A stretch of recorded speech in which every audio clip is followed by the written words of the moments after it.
Hello and welcome back to our class of economics. We have already covered a few topics of this chapter, and we are going to begin with the new topic, that is success or achievement of planning. Now with this we have already made 4 videos on this chapter regarding few topics that have been covered earlier than this. Now part 1, part 2, part 3 and part 4. In all, if you want to know about the other topic detail, you can go with the videos. Now we will see, because of planning, what success we have achieved. Now we are going to assess on the different parameters of the growth. So first one is increase in national income. Now with the increase in national income, we can say when there was no planning in India, there was 0.5% per annum increase was there in national income. And now and that time we can also say that the economy was stagnant and backward also. But when the first plan, or you can say first 5-year plan, was introduced, and it led to increase in 4.6%, and where the target was 2.1%, means the government targeted to increase the national income by 2.1%, but it reached to 4.6%. Now we talk about the second plan to 10th plan. The time duration between these two plans, it increased to 5%, but the achievement was only between 5th plan to 10th plan. Means from second plan to till 5th plan, there was no achievement of national income growth, but it was achieved only when the 5th period came, 5th to 10th period, means 10th plan. Then the target was to achieve 9%, but it was 7.5% only in the 11th plan. Now the government decided to achieve 9%, but they could only achieve 7.5% in 11th plan, 5-year plan. Okay. Now in 12th plan, the target was to achieve 8%, but it was achieved 6.8% only. When the 12th plan was initiated, there was they decided, or they planned to achieve national growth till 6.8%, but they tried to achieve till 8%, but the real achievement was 6.8% only. And here in 2018 and 19, it was 6.9% per annum. The growth of national income was there. We can say yet we failed to achieve the targets, but we are out of deadlock of stagnation. Means we can say that the whatever government placed the target to achieve, to increase the national income, but government failed. But it was quite fine that they were come out the deadlock period. Okay, now they are able to achieve something.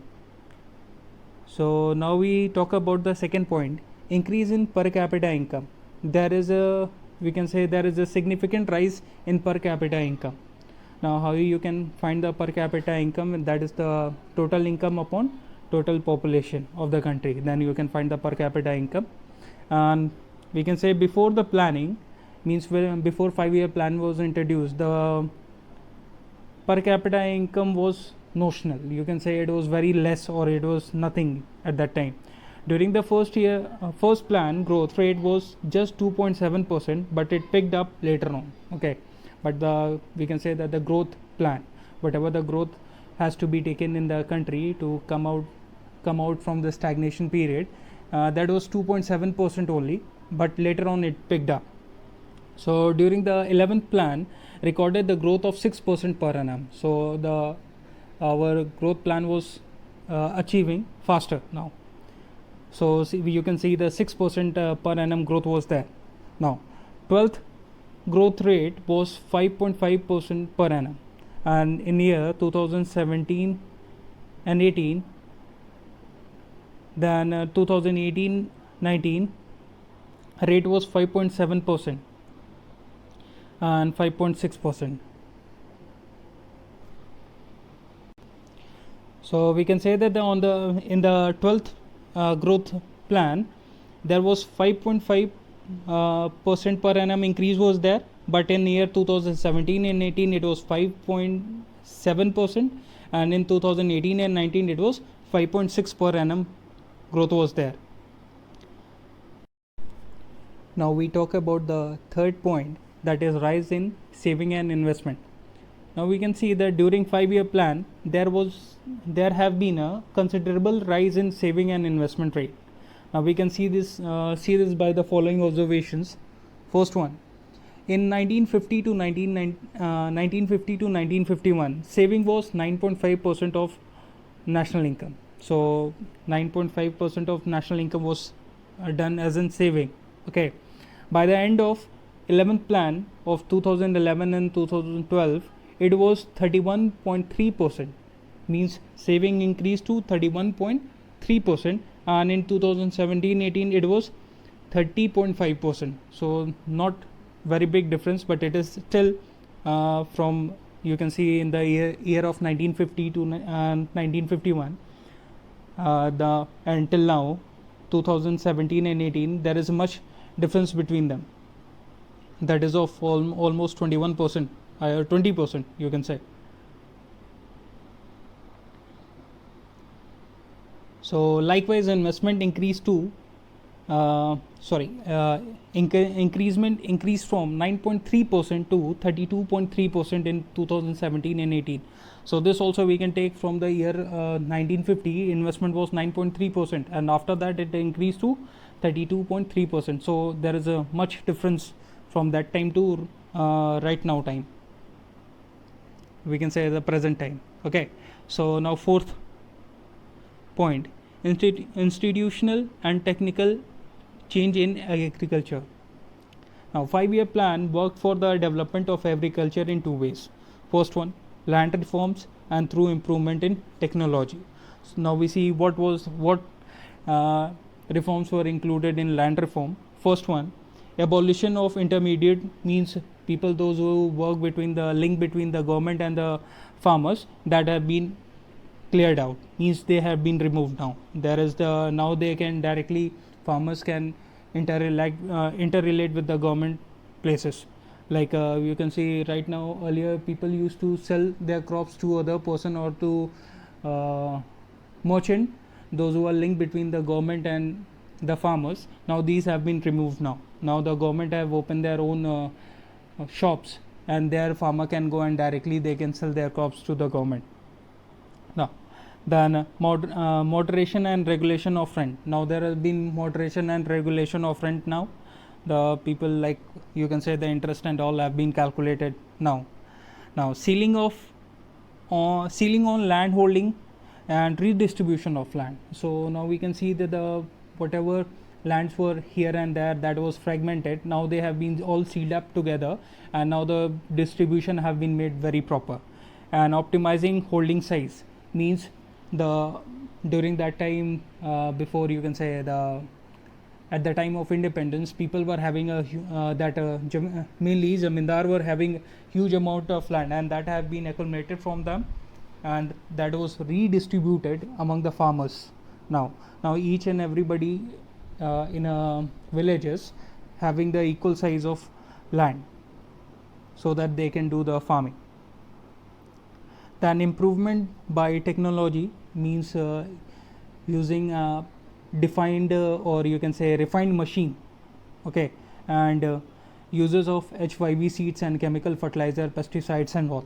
So that is the improvement by technology. Now we talk about the fifth, growth and diversification of industries. Now 5-year plan gave big push to basic and capital goods industries, and that is iron and steel industry, that is machinery industry, chemical, fertilizer, etc. These all were given big push by the government side. Then the growth rate was 7% per annum. The growth rate was 7% per annum, increased by 6.9% in 2018 and 19. Now that increased to 6.9%. Then consumer goods industries to achieve self-sufficiency level, means that the country was being promoting these industries to become self-sufficient, means to produce maximum amount which has to reach as in self-sufficient, means they need not to purchase anything from outside. means they need not to import anything from outside. Industries were given so much power, or they were given so much push, that they could produce all the goods, or they could meet the total demand of the country. Now because of that, Indian economy is now ranked as the 10th largest industrial economy in the world. Now you can see the difference now, what they were there in 1950 and now what they are in 2018. Then economic infrastructure, sixth point. So in this infrastructure, that means of transportation and communication, then irrigation facilities, then power generation capacities, then banking, insurance facilities are the key element of economic infrastructure. Now if these things are there in any country, it means they are very proper, then that country is to be said that economic infrastructure is very good, and they can acclimate the foreign market in their country also. That means they can attract the foreign investors also in their country. So now we can see the significant change from that time. That time means 1950 to this time. Okay, so we can see the significant changes at the present now. So Indian Railways became one of the largest railways network. Then power generation from 2300 megawatt in 1952, it has increased to 3,56,818 megawatt on 31st March 2019. So you can see the difference of electricity production in our country now, where it was 2,300 megawatt only, and now we are producing in lakhs. Now renovationary growth of ID sectors. Now that has been also there, that our ID sector have placed a marked place in the international market also. Now we talk about the seventh point, social infrastructure. Social infrastructure includes health and education. So wherever health and education are there, means in a proper situation, we can say the social infrastructure is good in that area or that country. So fall in death rate, means where it was 27 per thousand now in 1951, that has been decreased to 6.3% per thousand in 2017. Then average life of the person is now 69.4 years in 2018, and it was in 1951 it was only 32 years.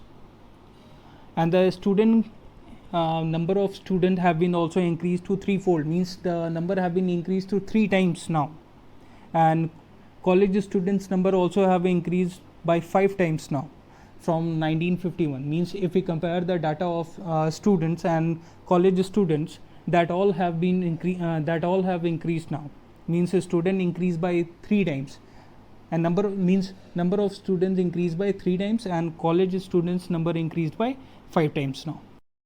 Now we talk about the 8th point, that is employment. Now government has launched several employment generation schemes. Now we can see how the employment have been changed now. The first point, we can say during 11th plan, employment rate came down from 8.3%, that is of 2004 and 2005, to 5.6 in year 2011 and 12, and after that year 11 and 12 again it increased to 6.9% in 2018 and 19. So see, one time it came down and one time it came up. So it came down from 8.3% to 5.6%, and then again it increased in 2018 and 19 by 6.9%. Then 12th plan, government has fixed target to create 50 million employment opportunities. In the 12th plan, government targeted to, means they wanted to create 50 million employment opportunities for our country people. Now we talk about the 9th point, that is international trade. See, in 1948 to 1949, value of foreign trade was 792 crore rupees only. Means by the time of 1948 and 49, the foreign trade was of rupees 792 crore only, but it increased to 59 lakh 2,300 59 lakh 2,036 crore in 2008 18 and 19. So you can see the much difference between the year of 1948 and year of 1819. So it was in hundreds only, and it is now in lakhs now. So composition of export and import has been significantly changed, and that we can see the above mentioned figure. From the above mentioned figure we can see that this thing that have been significantly changed. Now export has been marked significant area, means earlier where a country was importing their we can say we were exporting maximum raw material, now we are exporting maximum finished product only. Then we are also earlier we were not able to export engineering goods, but now till now we are also exporting that engineering goods also. So this is all for today, and we will meet up with the next class. Thank you.